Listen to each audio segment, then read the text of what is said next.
What up, YouTube?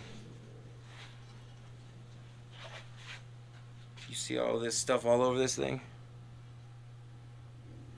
I'm gonna take this part right here and hit it on this wheel, and I'm gonna show you how easy it is to clean these parts. See that?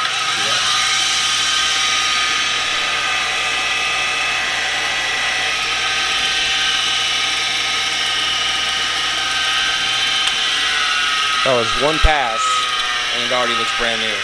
So I'm going to go over these parts and show you what they look like at the end. Here we go after I've polished them up.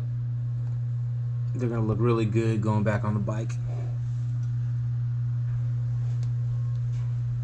So really just softly on a wire wheel, and then I'm polishing it with that little cloth wheel, and they're coming out pretty nice. They were pretty destroyed before.